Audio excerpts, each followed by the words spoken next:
The growth in core Google websites only decelerated 1 point. The Wall Street was expecting anywhere from 300 to 400 basis points deceleration. So it was a solid print. They beat estimates on EPS as well. Slight in the margin expansion I was looking for didn't really quite come in. There was some incremental investments, but I thought that was okay. They announced a share buyback of roughly over $7 billion. It was a puzzle, so I majored in math discipline at undergrad, so I need to go back to my desk and try to figure it out. But overall, it was a solid quarter, and it's a stock you want to continue to own. Now, Mark, you and I both spoke with a high-level Alphabet executive about this particular quarter. Focus again on mobile. The mix is shifting, which is why we're seeing some transition there. But also heavy focus on the power of Google Cloud and the power of Google Play. Yeah, that cloud especially. I mean, that's there. We don't know exactly what the revenues numbers are. They don't break them out. But the percentage of the other revenues line where the cloud exists grew almost 40%. But Amazon also with the Amazon had a rough quarter, but AWS did really well. I think over 50% growth. So a lot of analysts and experts are saying that Google is really far behind on both Amazon and Microsoft in that industry. They've been talking about this on the call. Google CEO Sundar Pichai. Take a listen to what he had to say about their cloud strategy.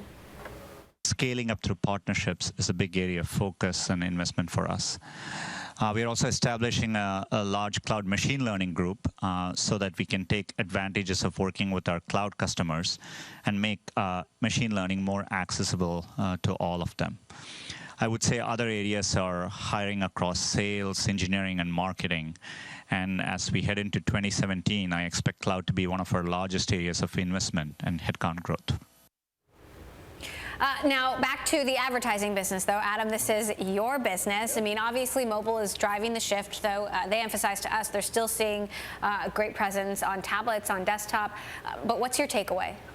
Yeah, I mean, it's similar to what we've seen in past announcements, that just the growth in clicks is just staggering and really makes up for anything that might be happening on the CPC side, which is decreasing a little faster than people expect. And that just shows the shift to mobile and the fact that it's not a perfect transfer. It actually grows the pie. People are spending more time on computing devices. They have it in their pocket. How many times are you in a conversation and it's just like, okay, well, let's just search this. And it's just like increasing that volume at such a rapid pace. And is it really still a two-horse race between Google and Facebook?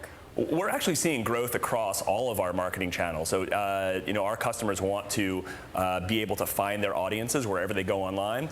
Google and Facebook are a massive share of that, but we're seeing, I think we're just in a really strong environment right now for performance marketing because we're really seeing all channels grow. Okay, so let's talk about what's happening in the other bets. This is what always gets a lot of attention despite the strength of the ad business. Mark, of course, there's been a lot of turnover there. We've seen the head of Fiber leave, the head of GV leave, the head of Nest leave, the head of Project Win, their drone delivery service, leave. But on the call, it was emphasized to us that they continue to believe all of these things are still great opportunities, just that they want some more technical and financial transparency before they decide to re-accelerate investment. Yeah, and I think that they've been pretty clear, at least with for the past few quarters, that these are really early businesses, either really early industries they're going into. They're still testing the model. We saw the revenue climb a little bit with the other bets, which is mostly coming from Nest and Fiber. We also saw the losses minimize a bit, which suggests that maybe they've pulled back a little bit of the investment, right? I mean, certainly in Fiber, they're pulling back from 8 different cities. On the call, Ruth Porat said they still have 12 markets, and we're still a big believer in this model. But she sort of dodged the question about, which is, since like fundamentally the Google Fiber, which has been their biggest investment outside of Google, is now really redirecting its strategy and cutting back. Victor, given the strength of the core business, how concerned are you about the turmoil and transition that we're seeing in a lot of these other bets? Yeah, I mean, it's somewhat concerning that you have multiple different executive departures over the past year at those other best segments. However, though, it's a small percentage of how we value Google as a stock. It doesn't really factor much into my sum of the parts analysis.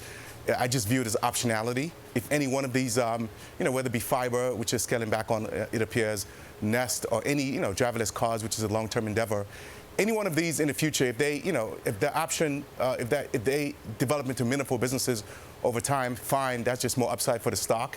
But right now, it's a de minimis factor in how we value the stock. So we don't really pay much attention to it. We just actually watch the spending trends Ruth Porat, the CFO, I think she's a little bit more disciplined. And so what you'll see over time, though, is some more cost rationalization at most of these businesses. And so I'm comfortable with where we are right now with those businesses. The core business is doing fine. They're benefiting from multiple different secular tailwinds within the ad space, whether it be video, search, and which is too programmatic as well.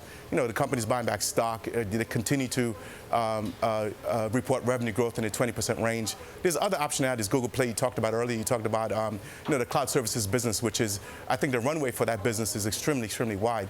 Amazon is in a pole position, but it's a massive business that's growing. No one can really size it right now. And I think you have Google, you have Microsoft, and other companies will come in and benefit. So I think we don't really pay as much attention to it on as far as our estimates and as far as our valuation for the stock. Adam, quickly talk to us about some of those headwinds coming in the advertising business. I mean, like I said, I think there's a lot more tailwind than there is headwind. I mean, we're still looking at a $70 billion TV market that's going to be migrating to digital over time. And, you know, companies like Google, companies like Facebook are in this pantheon of must-have marketing channels that you want to have on at all times. And as those $70 billion flow in, they're going to be well positioned. So, you know, I mentioned it's a little concerning to see cost per clicks decrease at an increasingly fast rate, but you know, the fact that the volume is making up for it and then some is a good sign. You know, marketers are increasingly performance oriented, they're increasingly data driven, and you know, that presents a lot of opportunities for folks in programmatic advertising. All right. Adam Burke, CMO of AdRoll, Mark Bergen, our Alphabet reporter, Victor Anthony of Axiom Capital Management. Thank you all. Another stock we are watching, Baidu, the Chinese search giant, beating on profit after it cut spending on subsidies for on-demand services. These services, like food delivery, depend on discounts to grow users, but have steadily eroded its bottom line. Revenue was 18.3 billion yuan, in line with analyst projections.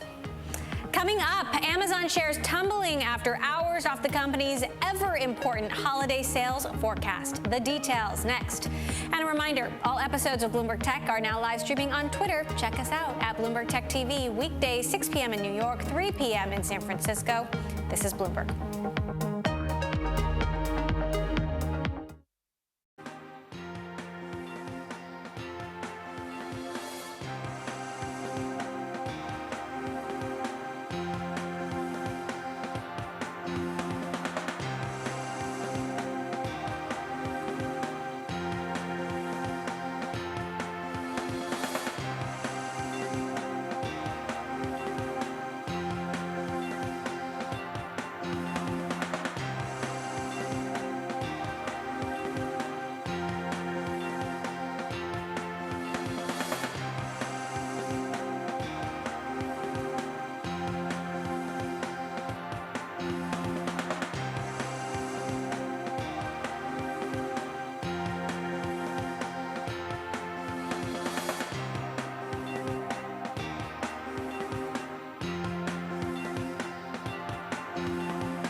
Amazon shares plunging in extended trading as much as 9% at one point after the e-commerce giant lowered its forecast for holiday sales.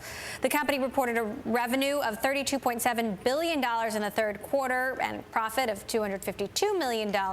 Investor expectations may have been a bit too optimistic about Amazon's ability to stay profitable while it attempts to expand in India, bring grocery delivery to more cities, and launch streaming services to challenge Netflix and Spotify. One bright spot for Amazon, Amazon Web Services, the company's AWS division reporting a third quarter revenue of $3.25 billion, up 55% from the same quarter last year. Here with me in the studio, Guru Hariharan, CEO of Boomerang Commerce and a former Amazon executive, and joining us from New York, Shelley Bounjo of Bloomberg Gadfly. So, Shelley, first of all, smaller than expected increase in profit, though still a profit. Is this basically Jeff Bezos saying, don't get too used to it? I never said this was going to last. I think that's exactly it. Investors were suddenly, ratcheting up the stock to past $800, and on this promise that, okay, we're just going to keep seeing profits every quarter, and that's not what Bezos or Amazon is about. Guru, as somebody who's worked at Amazon and worked with Jeff Bezos, bring us into the way he thinks about this. Well, so this is a day and age of growing top line. You have to either grow fast or you're dying slow in e-commerce, especially today. If you look at this quarterly earnings, Emily, they've added $7 billion year on year on this particular quarter. And if you just put that thing in a little bit of a perspective. They've also lost almost that much, which is the problem. Well, they're losing a little bit or they've missed on the net income, but they're still in the black, which is a little bit, which is definitely not so expected out of Amazon. But just think, put it in perspective, the $7 billion that they have added is in fact more than, say, the combined full quarter revenues of Bed Bath Beyond and Ross stores in the last quarter. So that's the amount of market share growth that Amazon's quickly gaining in this entire market. I mean, there's no question that Amazon has such powerful market share, such powerful mind share. Shelley, what would you point out about this cloud business in particular, given that Google and Microsoft are also making the cloud a huge priority, but Amazon seems to be so far ahead? Amazon is definitely ahead, quite a few years ahead. Their cloud business is around $10 billion. Google's around $1, Microsoft is $2. They are definitely big competitors, and they're going into the market, and Amazon does need to be worried about it because that's really where all their profit is coming from, but they're still far ahead. And so for now, Amazon can use all that money to plunge it into the other investments that they're going to do, say grocery, building more warehouses to have enough space for their holiday goods that they're going to sell this quarter coming up. But it's not going to last forever, and I think Amazon knows that. It's interesting comparing Amazon to Alphabet, Guru, because Amazon is also experimenting with a lot of different businesses, though they seem to be much more obvious business that there is a market for, things like grocery delivery. I mean, what do you think about their strategy around experimentation and whether or not these experiments are actually going to work? See, the focus at this point in Amazon is all going to be on Q4. This is going to be a race for market share yet again. And they're going to continue to invest in their pricing technology and lowering prices, as Shelley pointed out, taking all the profits that they're taking from AWS and pumping it into pricing technologies, and also looking at expanding their warehouses and things like that they have to in order to grow in the holiday season. But looking forward, all of this sort of gets into this so-called Amazon's flywheel, which is essentially being the Earth's largest selection. They've missed out on groceries up until now, so adding some of the grocery elements would in fact fuel that flywheel that they have. They'll also be lowering pricing from that standpoint, lowering the cost infrastructure to serve all of this, and improving traffic. So that's how they're going to grow with this. Shelley, I wonder about shipping costs, because they were up more than 40%. At some point, is the hammer going to come down on customers, or is Amazon going to be able to keep up the amazing shipping benefits that every Amazon Prime customer has? I think that's what caused this big profit, not miss, but this kind of change that we weren't expecting because, they said that they had built 18 more warehouses and that they're really getting ready for this holiday season. They're being very strict on their third-party marketplace vendors, saying, we don't want anything in our warehouses this holiday season that's not going to be bought during the holiday season. Take it out, put it back in after January. So they're super focused on that, and of course taking on FedEx and UPS, not waiting around to see if UPS and FedEx are going to have enough, trucks and planes to carry their stuff, but also building their, buying their own, and going into drones, things like that. Those are things that Amazon, has set its mind on to say, we have to do this. We have to be able to do this, and the reason is because Prime is really where everything is for them. I mean, they need those Prime members. Their Prime membership program is incredibly important to them. And, at some point they're going to also hit a peak Prime as well. And what they're going to have to do is continue to convince Prime members to spend more, because there's only so many people eventually that they're going to have to sign up for as customers.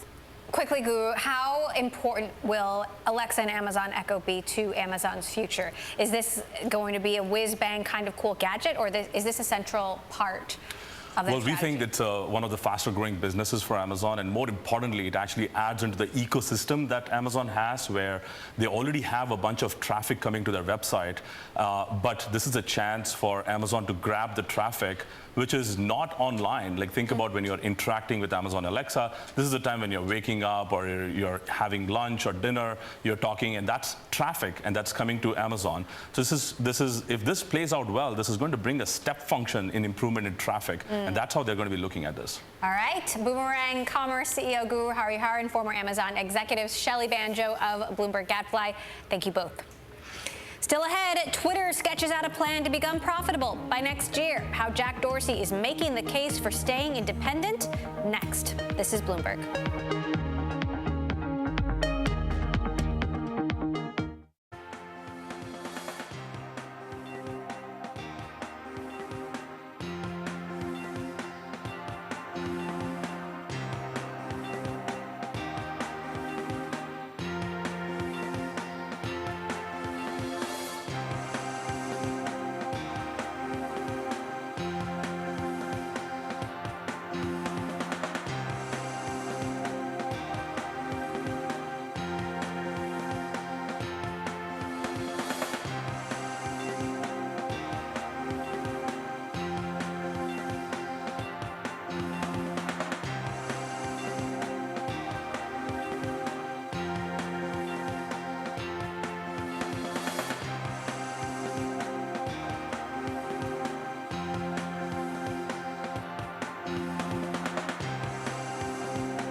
Is showing initial signs of progress in third quarter results. Revenue and user growth beat analyst expectations, helping CEO Jack Dorsey make a case for staying independent while seeking to restore growth.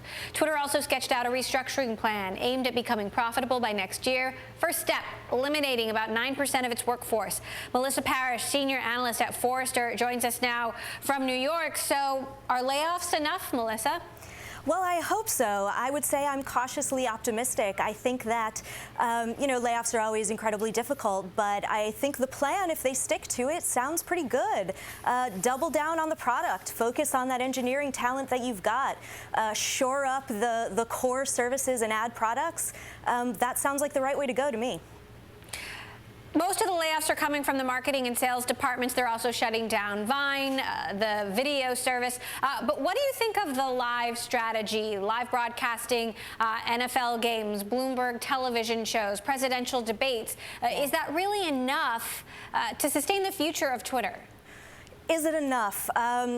I think it's a step in the right direction. The beauty of Twitter and the thing that I think sometimes gets lost in the conversation about financial results is that there is real passion in the user base. It is the social network of record for all of those live events that you just mentioned.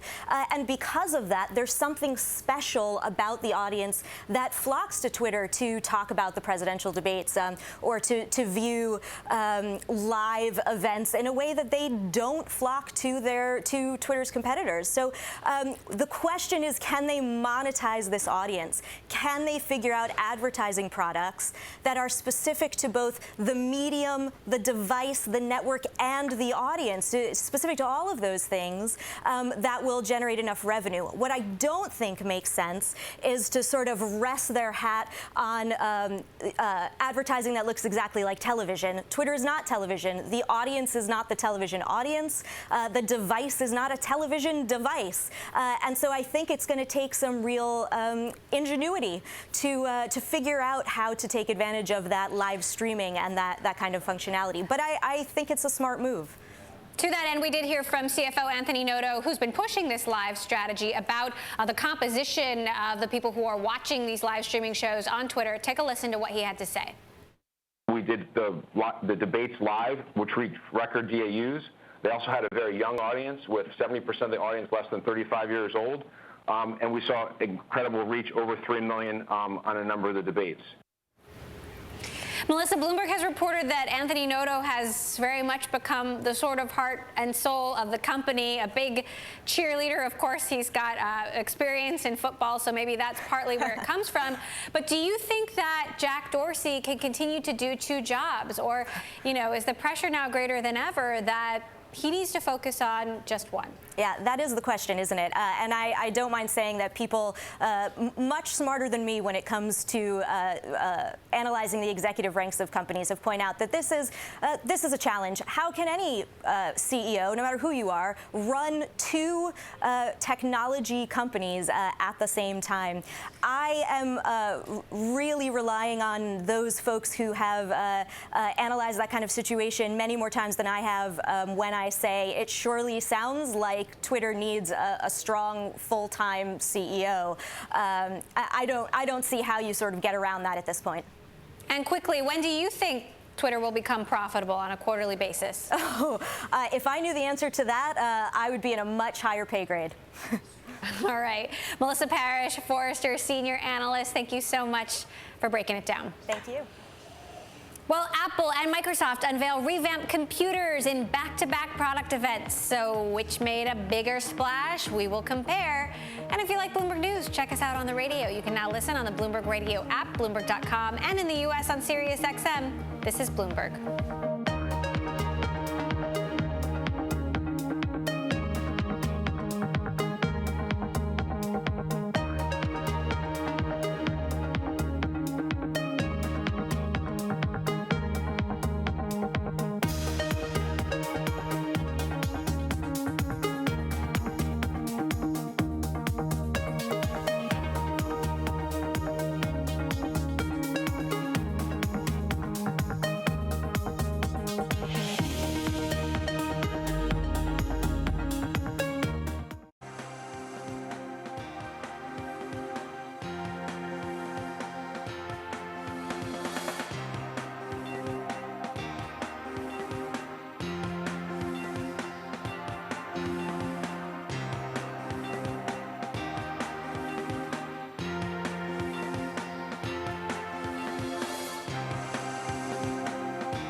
I'm Mark Crumpton. You're watching Bloomberg Technology. Let's begin with a check of first-word news. Russian President Vladimir Putin wants to set the record straight about relations with the United States. In a speech today, President Putin said the U.S. is hysterical about Russia's alleged influence on next month's election. He added that the Russian military threat is a myth and that the country doesn't plan to attack anyone. The Associated Press cites a state official in North Dakota who says authorities are using non-lethal shotgun beanbag rounds and pepper spray to remove Dakota Access protesters from a camp on private land. The protesters refused to voluntarily leave the path of the pipeline construction. Earlier, officers converged slowly on the camp from two directions, telling the protesters that if they didn't leave, they'd be arrested. The Justice Department is charging 61 people in the United States and abroad in connection with a call center scam based in India. Callers posed as tax and immigration agents, threatening arrest, deportation, or other punishment unless money was paid. The scam tricked at least 15,000 people into shelling out more than $300 million. I'm Mark Crumpton. This is Bloomberg. It's just after 6:30 p.m. Thursday here in New York, 9:30 Friday morning in Sydney. I'm joined by my colleague David Fickling with a look at the markets. David, good morning. Good morning, Mark. And yeah, the world economy seems to have a little bit of a spring in its step these days, but you're not seeing it in New Zealand. The local index there has opened down 0.1%. However, look across to Australia and Japan. Futures on those indexes are looking pretty positive right now, up about 0.5%, 0.6% in Japan. That 0.5% number, remember that, because negative 0.5% is where analysts expect to see Japan's CPI index when it comes out later on today. Of course, raising Japan's inflation to a sort of 2% level has been one of the core tasks for the Japanese government. It's not really happening. We've really seen this negative 0.5% level for most of this year. And the Bank of Japan looks like it may be pushing off its 2% target into 2018.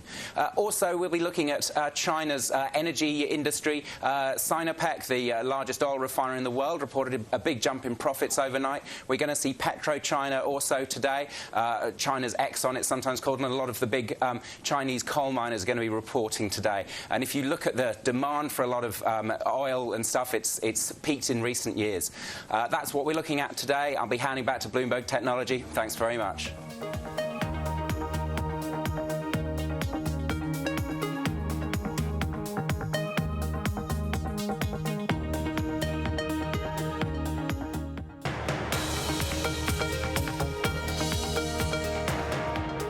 This is Bloomberg Technology. I'm Emily Chang. Apple is looking to reclaim lost market share with a refreshed Mac lineup. That includes its first MacBook Pro overhaul in 4 years. Here's Apple Marketing Chief Phil Schiller. This kind of design is only possible with a unique collaboration between our hardware engineering, our operations, and our industrial design team working together to solve problems others haven't even tried to tackle. It is the new gold standard in notebook computers, and it enables innovations not possible before. The standout feature is a new digital display on the top row of the keyboard called the Touch Bar. The new Pro will also include Apple's Touch ID fingerprint sensor and a trackpad that's twice as large as before. But it's got some serious competition. Microsoft held its own product event yesterday, and its Surface line got several updates with positive reviews. So which company moved the needle more? Joining us now to discuss, Creative Strategies Principal Analyst Ben Baharian and our Bloomberg Tech reporter Mark Gurman. Mark, I'll start with you since you reported a lot of these changes that we saw with the lineup, the Mac lineup today. Anything that surprised you, and what do you believe is the most significant? Not a ton of surprises today. Beside the fact that they very much focused on one single product. You don't often see Apple have an entire event around just one product, a MacBook Pro, that only represents such a slim percentage of the company's overall revenues. In terms of what I found interesting, I think that the Touch Bar, as you mentioned at the beginning of the show, is very interesting because you can build applications and they're allowing developers to do this as well, so it's not just for Apple's first-party apps. So this might create an ecosystem of new applications that basically merge between this touchscreen and the actual, screen on the laptop. There were some negative reactions to the touch bar, tweets like, we waited this long and all that's new is a touch bar. Shouldn't it be placed lower by the trackpad? It's going to be awkward. Ben, what do you think? I mean, I think, when you look at what Apple's doing, and interestingly, I think the touch bar is sort of an admission on their behalf that some sort of a touch experience belongs on, our clamshell, right? People have argued about this for a long time. Apple said we're not going to put touch on MacBooks, there were PCs themselves, but this is a recognition that there are some things that are nicer when you can use your finger. And so I thought it made sense, right? Philosophically, they're saying, move your fingers forward, keep the touch where your fingers are versus going like this, and that makes some sense. So it really just comes down to the workflow. How do people prefer to use these things? And anytime we see, just looking at what Microsoft did and what Apple did, anytime we see innovations in hardware, it's designed to create innovations in software. So really, both of these products are dependent on what the software community does with the things that they're now enabling, whether that's a big touch screen and a pen and a dial or the touch bar. It's really the software community that's going to advance that feature meaningfully. So what's your take on Microsoft versus Apple this week? I mean, I think a couple of things, right? I mean, overall, I don't think Microsoft was not just a hardware service event. I think for Windows, they did a ton to move the Windows platform forward. And I think that's important because, again, right, if we just look at the two companies, there's exponentially more people, consumers and workers, who are on Windows than on Macs. And I think the way that they're starting to sort of come away from this, like, productivity is just Excel, and they're getting more exciting about creativity and 3D, and you can see some HoloLens stuff that's on the roadmap for next year at $300. That's pretty exciting for the Windows ecosystem. So I think they did a lot to move the Windows ecosystem forward. Mark?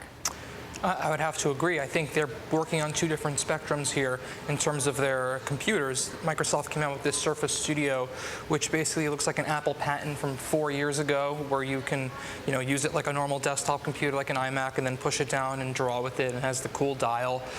It's very interesting that Apple decided, clearly, for whatever reason, not to take that approach with the iMac.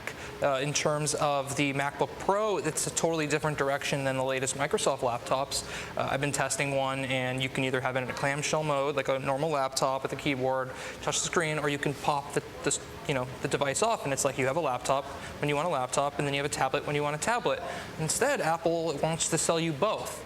From a financial perspective, that's the way to do it for Apple, a company that's worth more than any other tech company in the world. But from a convenience standpoint, some people might like the Microsoft approach. But of course, hardware is starting to become a little bit more commoditized. Anyone can get OLED technology, anyone can get processors, anyone can build their own graphics engines now. And as you see with the Google Pixel phone, it really comes down to the software. Do you want to be part of the Windows platform? Do you want to be part of the Android platform? Or do you want to be part of the iOS platform? We can't forget what they talked about with regard to TV today. Twitter coming to the Apple TV set-top box, so the live shows that are streaming on Twitter, including our show, you can now see streaming on Apple TV, but also this new TV app, which allows you to access Apple TV on any device. Ben, what do you think of these developments? Yeah, I mean, pretty straightforward, right? They're taking an approach that, I mean, this idea has been around for a long time, right? I've got my content, I want to watch my content, and I want a better way to find and use it, right? So the way I've sort of articulated is that they're essentially bringing us a modern guide. So all of the things that we can access, from sports to news apps to any range of different products or content, pieces of content we can put now, and they're bringing that to the Discovery fold. What was interesting, though, is that this got talked about quite a bit, that companies like Netflix and Amazon aren't particularly jumping on board, which is interesting because, again, those companies do want to control more of the experience, where Apple's trying to say, well, we can do a better UI and we can just plug content into that. So that's going to be a little bit of a battle. I think everybody's going to agree with the vision. It's fantastic. The demo worked really well. Siri worked really well for you to watch a bunch of different stuff that you wanted. But obviously, things like Netflix and Amazon and those other types of vendors that have really valuable content, it behooves the consumer for them to get into, but I just see a little bit of a rub that's going to happen at the moment. All right, hang on just a second, because I want to talk about a huge deal that we are following. Qualcomm agreeing to buy NXP. The price, $47 billion in cash.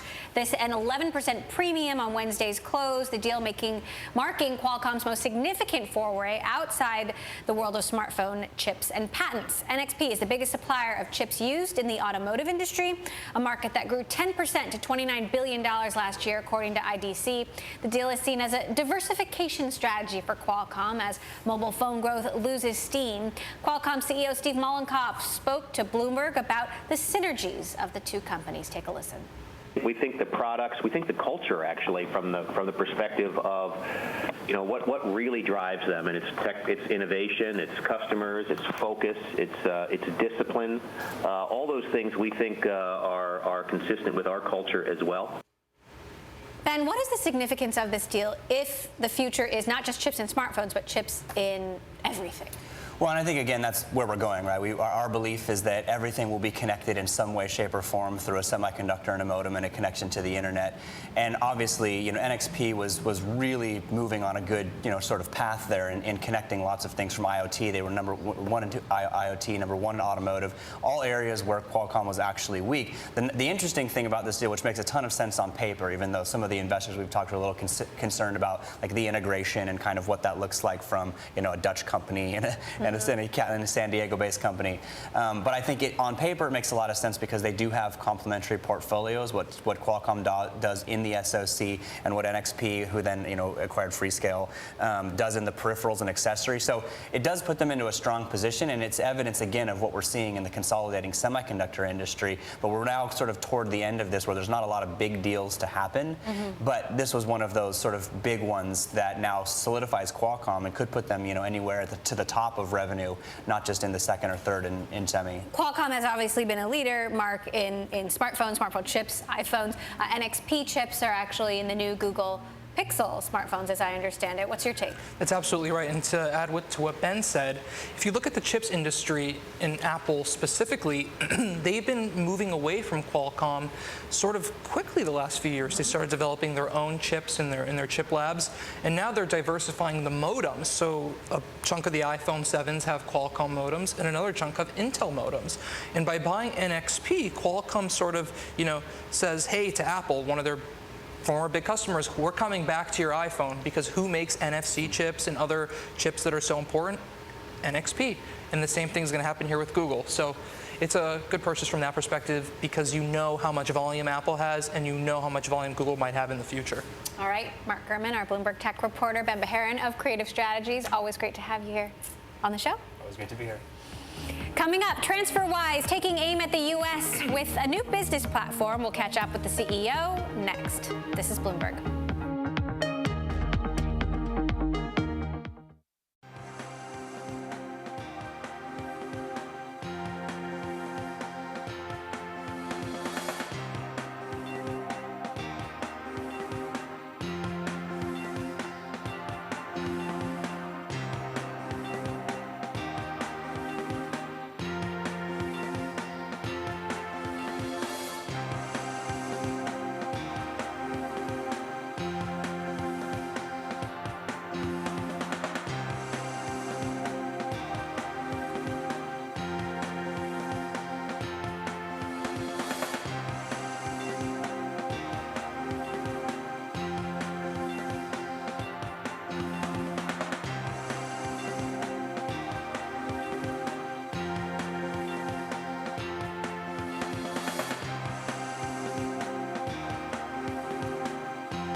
London-based TransferWise is taking aim at small businesses in the United States. The company just announcing a new product launch, TransferWise for Business, a low-cost, easy way for small businesses and larger companies to transfer money internationally, they say.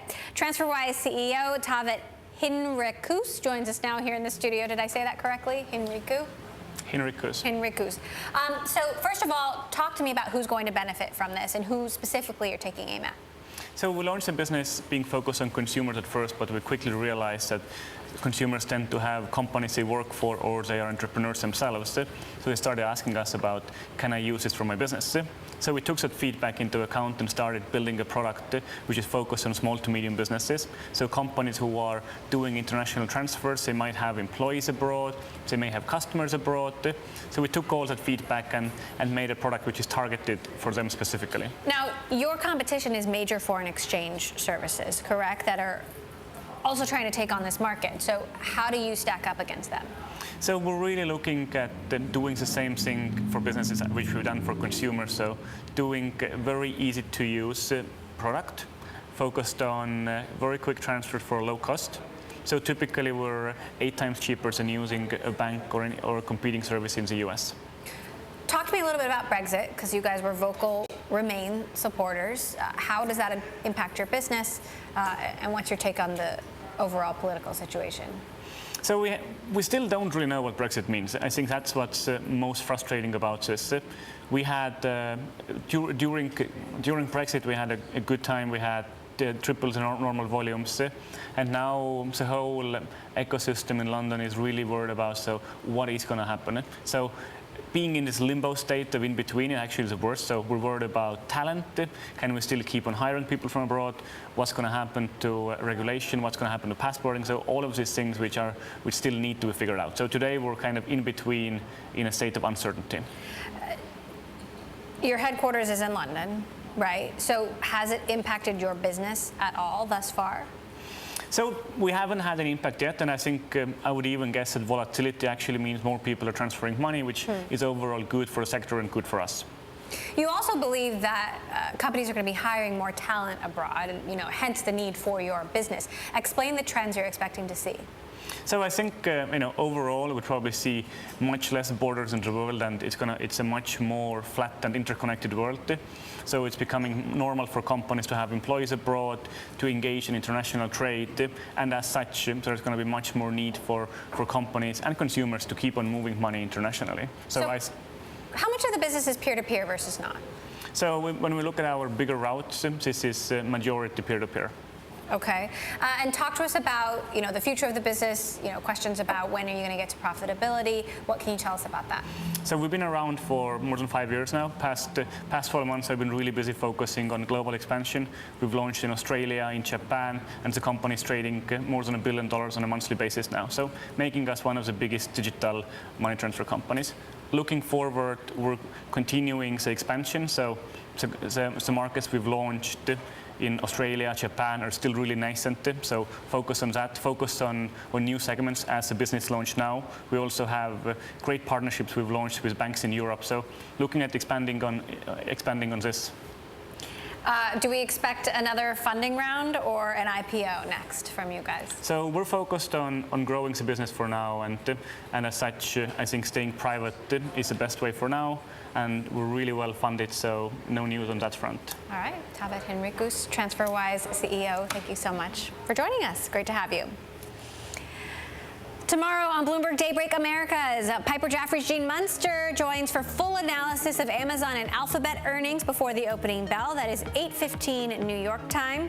And this weekend on Bloomberg Television, we will bring you our best interviews from the week, including my convo with T-Mobile CEO John Legere and his thoughts on the proposed AT&T Time Warner tie-up. Stay tuned this Saturday, the best of Bloomberg Technology. This is Bloomberg.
Turning now to the biggest U.S. IPO of the year. Shares of ZTO Express falling in their trading debut after the company raised $1.4 billion. ZTO Express gets most of its business from Alibaba, which accounted for 75% of the company's parcel volume in the first half of this year. Our Bloomberg IPO reporter Alex Barinka spoke to ZTO CFO James Guo at the New York Stock Exchange today. She started by asking about the relationship with Alibaba and whether he was concerned that so much of his business is coming from one customer. So now over 71% of our parcel volume is from Alibaba. But actually that has dropped from about 80% a few years ago.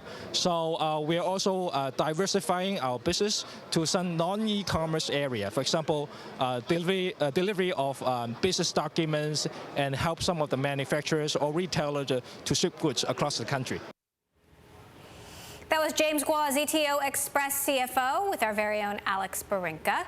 And moving on now to some of the biggest tech companies in the world out with third quarter results, from Alphabet to Amazon. Our Bloomberg editor-at-large, Corey Johnson, has been going through the numbers and joins us now from LA with some more context. So, Corey, give us the context on profitability. Of course, Amazon has been treating investors to a better profit for the last few quarters, but this profit seemed to return to business as usual. What's your take? Yeah, I mean, I really think that the thing to focus on here is the very different businesses of AWS on one side and the Amazon retail business on the other. And it's never been so clear as it was in the quarter that they reported tonight. I mean, what you saw in terms of AWS growth, while it's slowing down, the growth rates are truly fantastic for this big giant business that's doing over $3 billion in revenues for the quarter. You still saw a growth rate of over 50%. Now that's coming down in every quarter just a little bit, but 55% growth rate of such a big business is a big deal. So talk to us about the future of AWS here. We were speaking about it a bit earlier on the show, especially with Alphabet reporting earnings as well. Great progress in their cloud business, yet it is still so much smaller than Amazon's, as is Microsoft. The cloud is expanding, but is it possible for Google or Amazon or Microsoft to catch up to Amazon given their great head start? Well, you know, Microsoft's growing at twice the rate. Their overall cloud business is growing at twice the rate of Amazon's is now. But still, that growth rate of Amazon is fantastic, and it has a flywheel effect. Now, the margins for AWS were fantastic at 26.6%. So even as they cut prices, it's more and more profitable for them.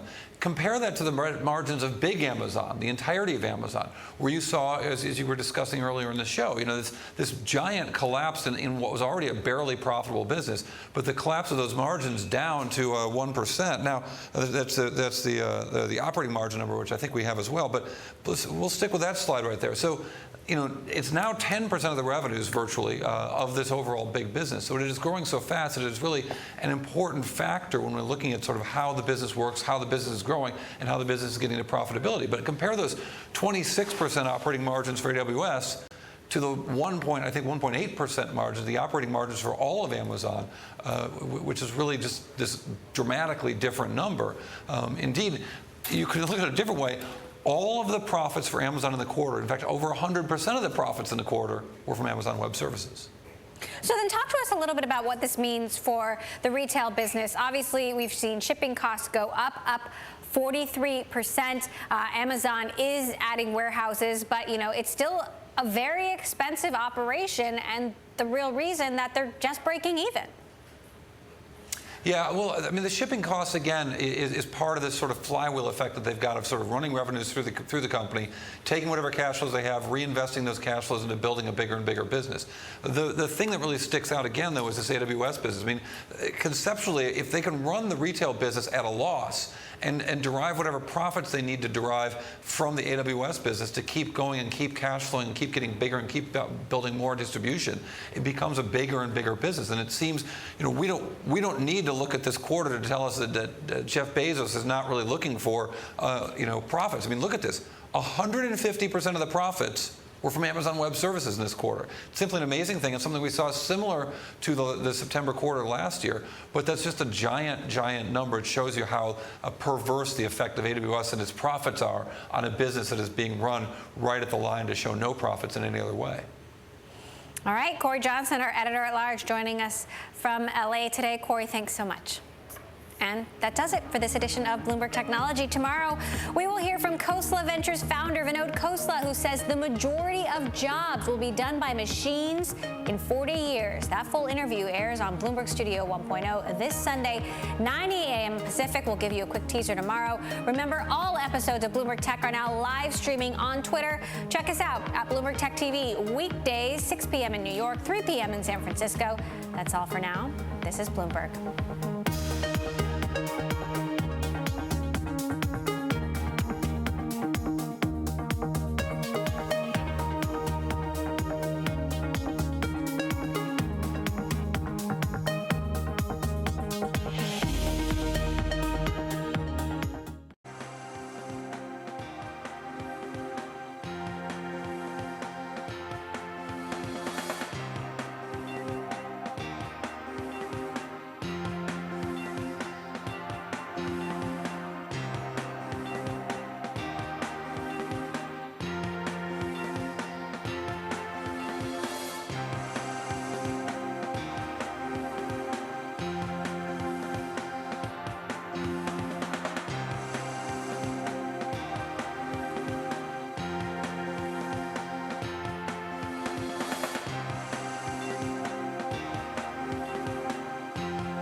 This is Charlie Rose. Welcome to the program. We began this evening with two Supreme Court justices in conversation at the New York Bar Association. We talked to Ruth Bader Ginsburg and Sonia Sotomayor. I thought of myself in those days as a teacher.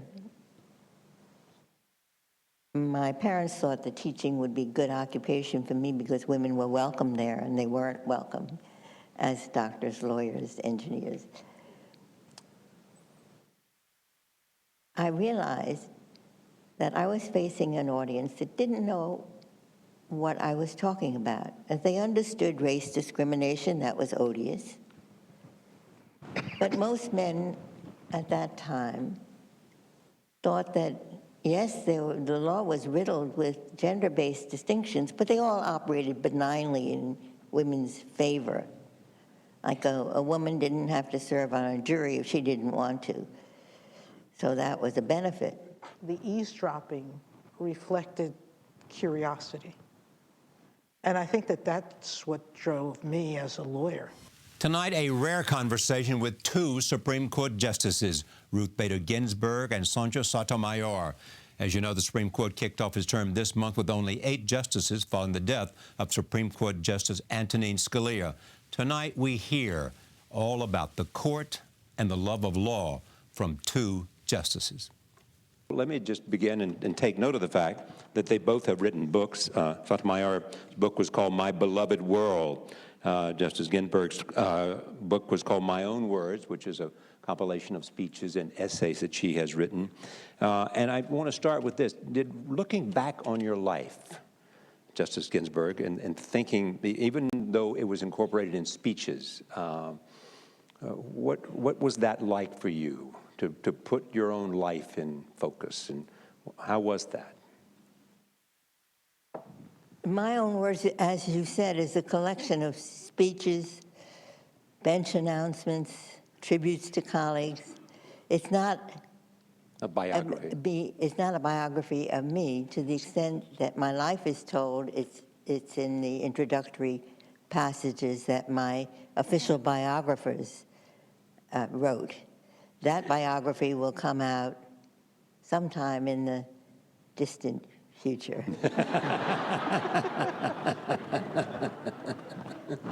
But your book, My Beloved World, you said, I am my mother. What did you mean? As I tell her, good and bad.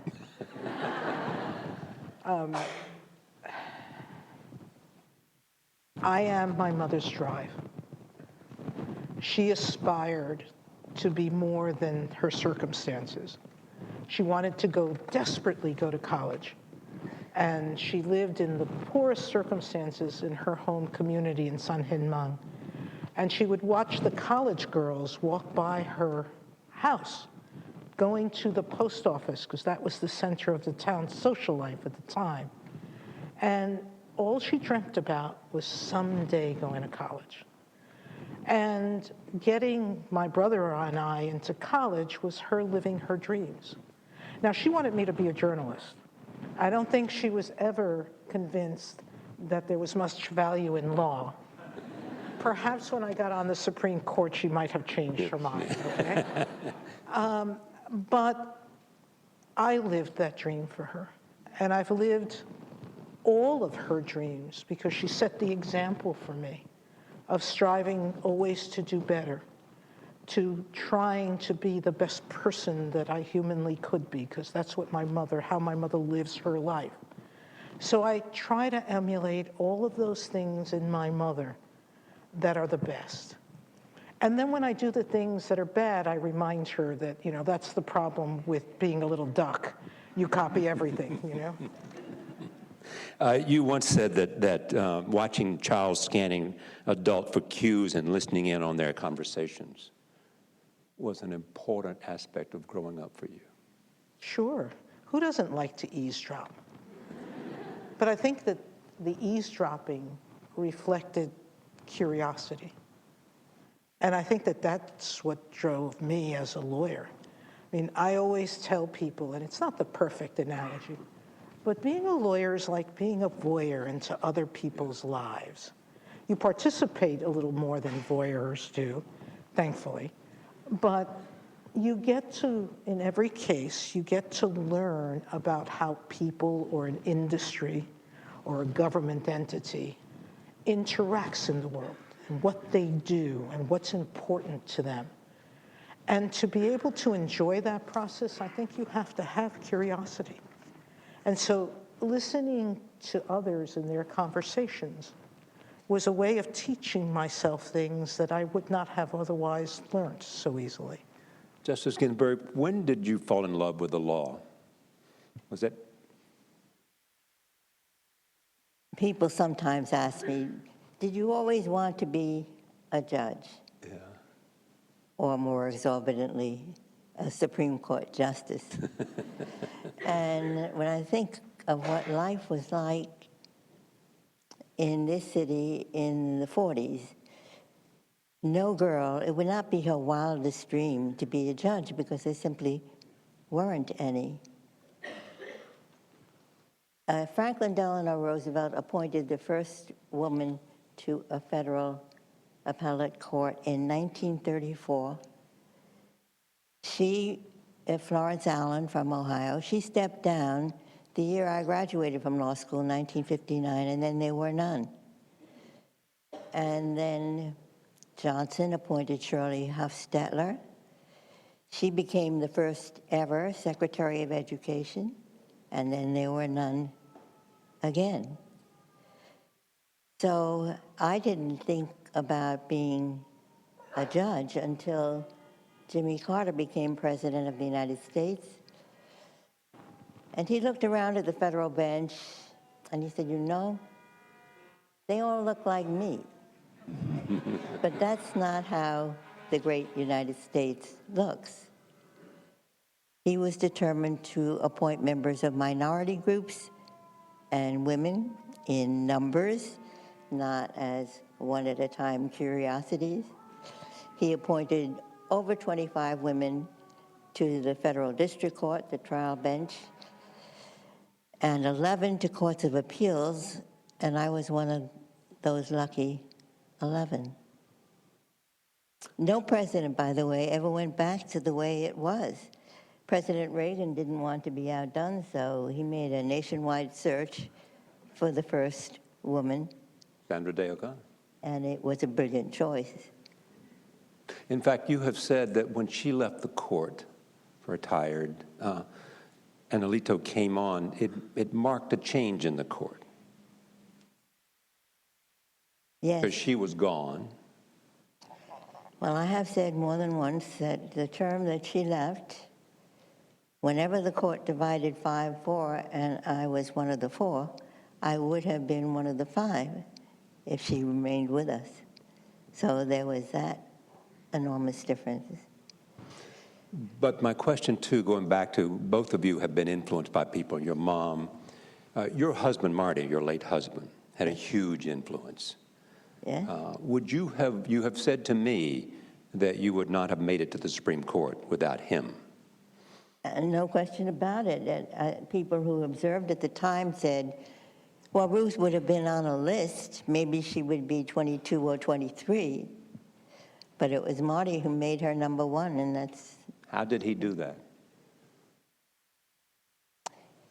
He had a little book of people that he contacted. They were...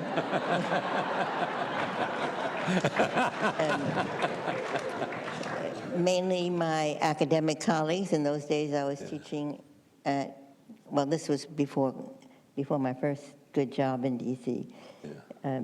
He got in touch with academic colleagues, with lawyers who knew me from the lawyering work that I had done. And he had many letters sent to the president. But I think the most important thing of all, and this was almost out of the blue, my rabbi, my guide, was Senator Moynihan. Yes. And how did that come about? Well, it was a connection that Marty was very pleased to have, but it didn't come through him. The president was on a plane with Senator Moynihan going to some Democratic function in the city and said, Pat, please tell me, who would you pick for the Supreme Court? And Senator Moynihan said, well, Mr. President, I'm not a lawyer, so you shouldn't be asking me that question. The president said, I value your judgment. Who would you pick? And Senator Moynihan said, Ruth Bader Ginsburg. Why? Why? Because Dean Griswold, the longtime dean of Harvard Law School, thinks she's very good. And this is the dean that said I could not have a Harvard law degree because I didn't stay there for my third year. Life is so many chance things occur, and you don't know whether they're going to turn out to be good or bad, but this one was certainly good. There was a celebration at the court of the 50th anniversary of the building. So the building was completed in 1935, and this was 1985. Dean Griswold was then Solicitor General. He was to make a speech about great advocates before the court. And by 1985, he realizes that he can't have a list that's all men.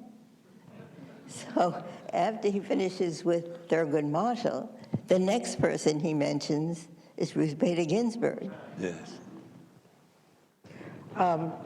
When I went through my nomination process, I was told that everyone should have had a Marty Ginsburg as a muse in their life. He apparently came into the preparation session with folders including all of Ruth's speeches, her entire schedule for her entire life, and binders filled with tax information. Well, that part, the press reported inaccurately because they said the reason that Ginsburg had no problem with the taxes or the babysitter is because Marty was a tax lawyer.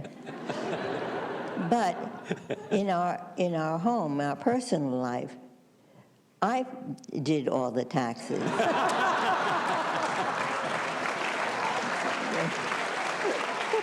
Yes, and guess who did all the cooking? Oh, yes.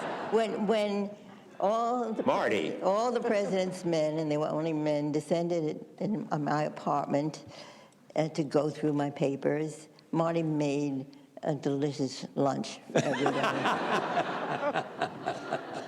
I mean, it was at one point, he would do all the special occasions, and you would do dinners for the kids during weekdays. And then finally, your daughter came to you and said, maybe you should just give that up too. Well, in fact, my daughter, who is an excellent cook herself, she learned from a master.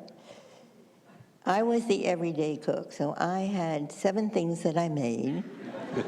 And when I got to number 7, we went back to number 1. And they all came out of the 60-minute chef. That meant no more than 60 minutes from when you walk in the door till it's on the table. Marty would never allow me to cook for company, and he was the weekend cook. So my daughter Jane, long in her high school years, realized that Daddy's cooking was infinitely better than Mommy's, and that Mommy should be phased out of